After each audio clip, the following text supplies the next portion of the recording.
Hello everyone. I wanted to make just a quick update for the channel. I had another move again, so I had to pack up all my miniatures. I could take them all this time, and I finally have my hobby workstation set up. And I was able to finish just now. Still working on these Lithuanian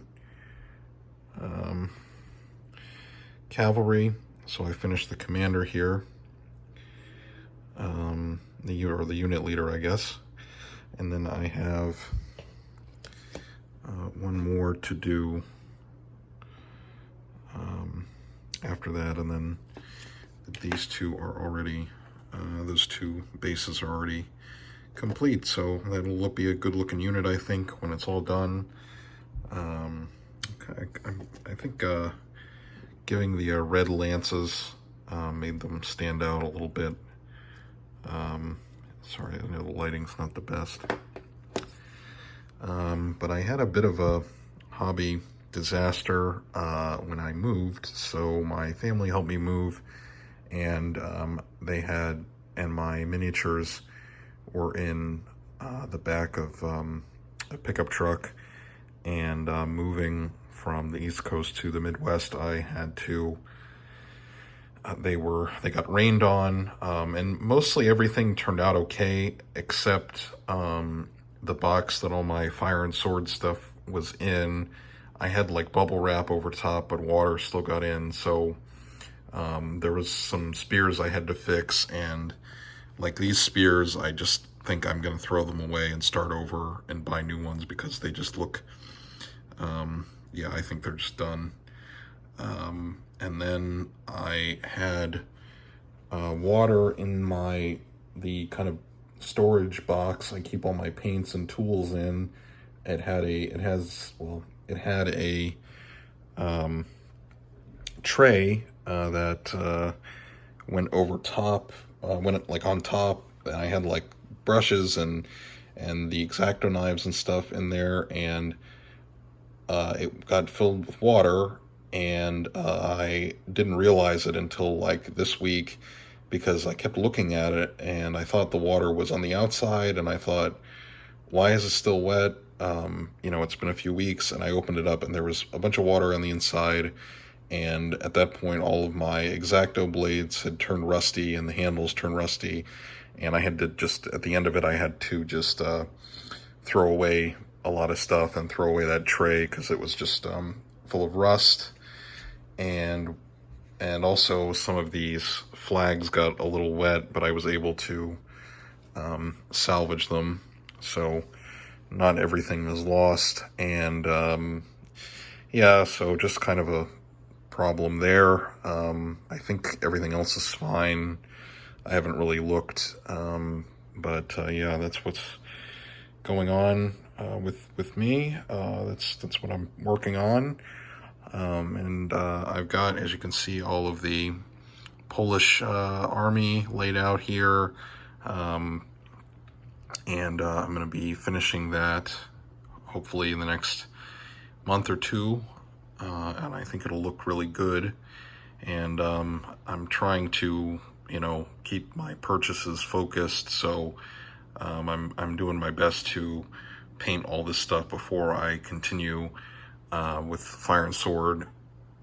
But the next phase of these two armies is I'm going to get either Cossacks or Tatars, because I think the U.S. Fire and Sword Shop has both skirmish sets in stock. I have to look.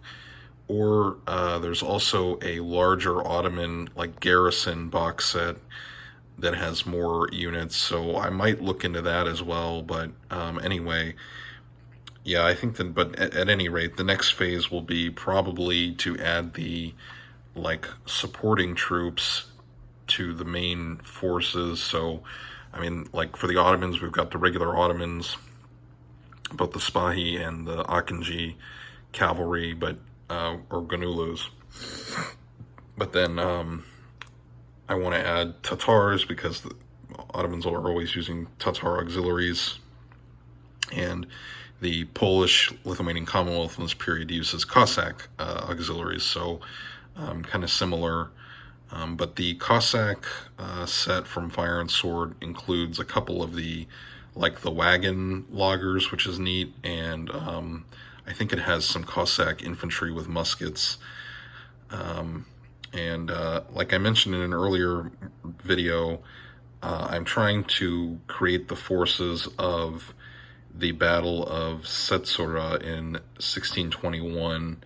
So for the Poles, I'm going to need more Cossacks, and the Ottoman force, I think, is going to need to be bigger, enlarged, and I'll also need, in addition, I think, to Tatars, although I have to look at the research I did. I'm pretty sure there were Tatars at Cecora. I have to check, but the other thing that I need to get that I did not realize until I didn't read until recently is that there was a Transylvanian Hungarian force on the side of the Ottomans, led by one of the Transylvanian leaders, Gabor Bethlen, and he had brought his army to the field, and this would be in 1621. So so they would also need to be represented. And fortunately, Fire and Sword, in the Fire and Sword range, they have a Transylvanian skirmish set, so I think I will use those to represent the forces of Gabor Bethlen.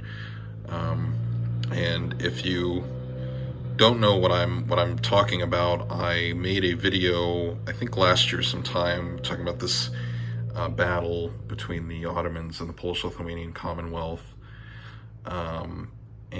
It was famous because a